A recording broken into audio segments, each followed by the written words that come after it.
All right, please make sure you have your math notebook. You are taking notes. Remember, this is the 2022 STAR release test.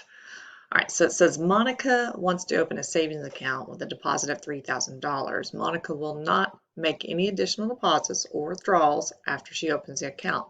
Her bank offers two different savings accounts. Account X pays simple interest. So this one is for X at 2.1% annual interest. Account Y pays 2.4% interest compounded annually. These formulas are on your STAR reference chart. So you don't have to memorize them, you just need to know how to use them. Which statement about these accounts at the end of the 5 years is true? Okay, so you do need to calculate the interest for each one first. Or actually it says, oh yeah, so it's just the interest. So we're going to do the interest here. Our principal is $3,000. The rate is 2.1%. Remember, that has to be changed to a decimal, so 0.021. And multiply that. And then the time, it is for 5 years. All right, just use those calculators. Multiply that. We have 3,000 times 0.021 times 5. And that's $315 that the interest will earn for account X. All right, for Y, let me just move it down here. So this is going to, when you do the compound one, that's going to give you the total amount. So let's see what the total, that means that the $3,000 plus the interest. So we have to be careful here. So we're going to do our formula. The P is the principal here, 3,000. 1 plus the rate is 2.4%. Again, that has to be a decimal, 0.024. And then it's going to be to the power of 5 because that is to the T power. So we're going to go ahead and just simplify that first because you have to use your calculator. What's 1.024 to the 5th power? Remember, that's the caret key, raise it to that power. So put into the calculator 1.024, that caret key, which is above the division key, then 5, and it comes out to 1 point, I'm not going to write it all down, but so, and then from there, you're going to multiply that by 3,000 because it's like 1.1258, blah, blah, blah, and so on. So times 3,000. And it comes up to 300, well, it's going to round it to 3,377 and 70 cents. Now, remember that is the amount with the 3,000 included. So to get just the interest amount, we need to subtract out that principal. So the interest earned is 377.70. So here's what F says. Account X would earn Monica about 62.70 more. Now Y has more interest. So this is incorrect. Account Y would earn about 62.70 more. That looks pretty good. X would earn more? No. And then Y would earn more. All right, so look, actually that could be a possibility. I didn't mean to mark that off, but let's go ahead and just do minus 315. Oh, hold on. So we need to do 377.70 minus 315. And it does come out to 62.70. So it is G. G would be the correct answer for this one.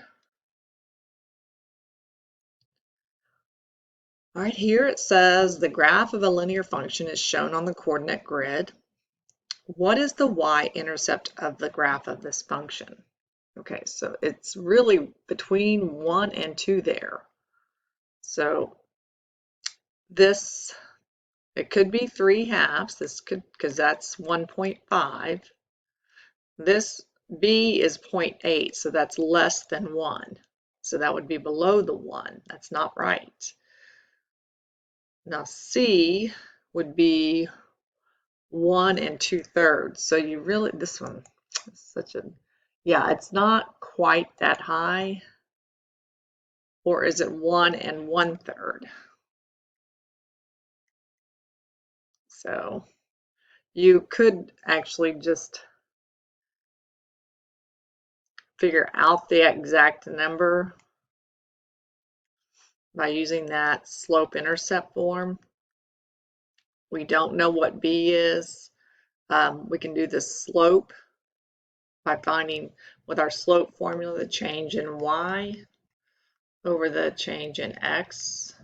This is all on your STAR reference chart. So we have the 8 minus -7,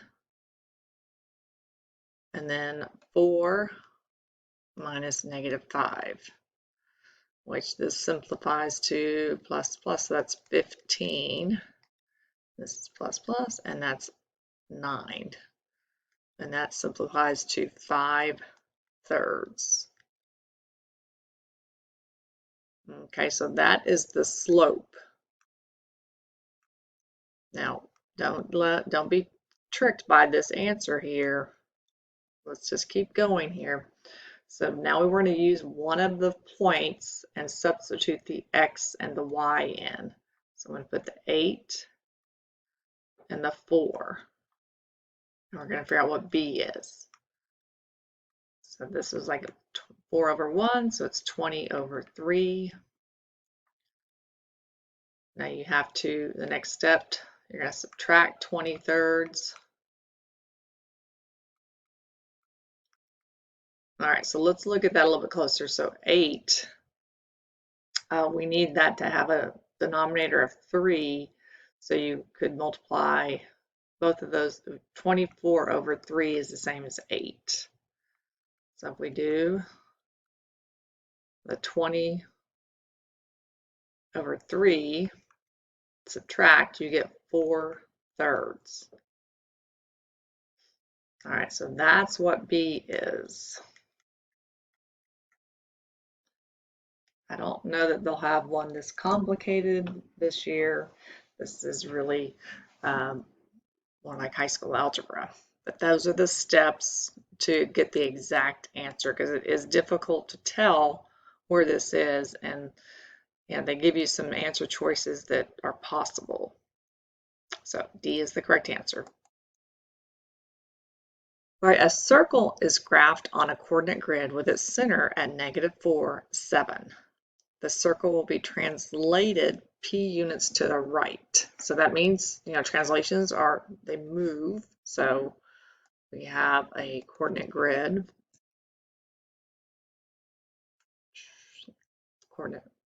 and you have a circle where its center is at -4, 7, and not that we have to have -4, 7, could be, somewhere in here, and that would be the center. Just trying to get you a visual. So what they're saying here is it's going to be translated p units to the right. So it's moving over to the right. So that means that the x value is adding p units.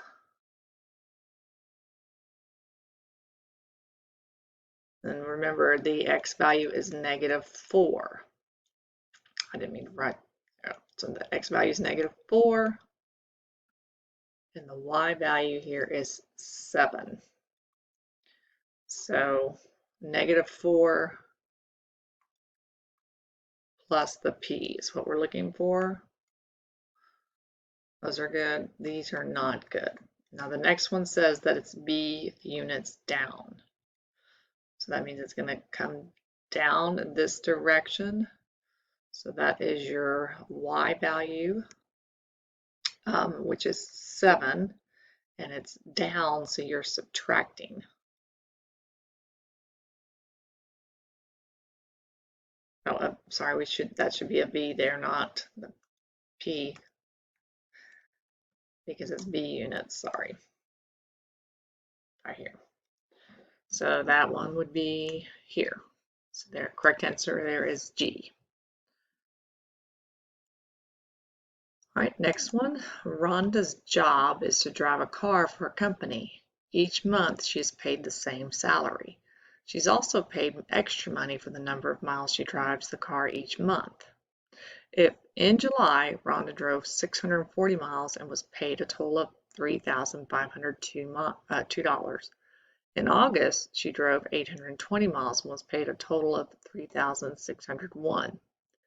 Which function can be used to find y, the total amount she is paid in a month to drive X miles? All right, so we don't know what the number of miles is. So we're looking for, if we have 600 and, so the X is our miles, Y is the distance.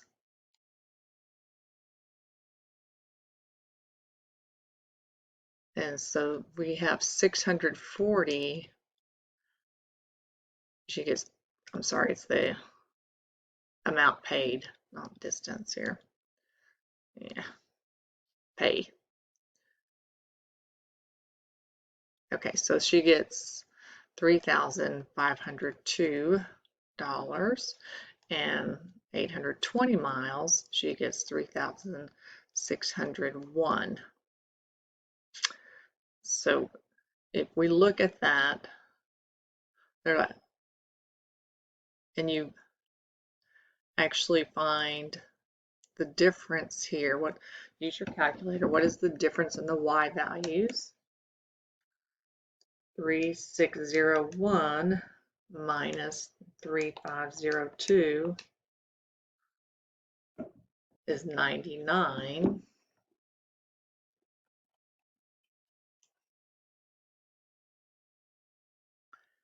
And then the 820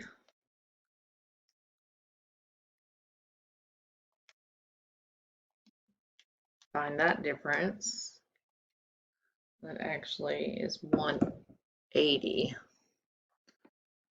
So remember the slope is a change in y over the change in x. So we have 99 over 180. Find the decimal for that. Do 99 divided by 180. And it comes out to 55. So that's our, if we were going to graph it, that would be our slope. So think y equals mx plus b. This is what function uses slope-intercept form. Now we know what the m is. So really the only one that's going to work is this, which makes sense. So if you did 55 cents times the 640 miles and add, this is the base pay. All right, hopefully that makes sense. Again, if y'all have questions about anything, please reach out to me. Because of the time limit on here, this will be the last one for this recording.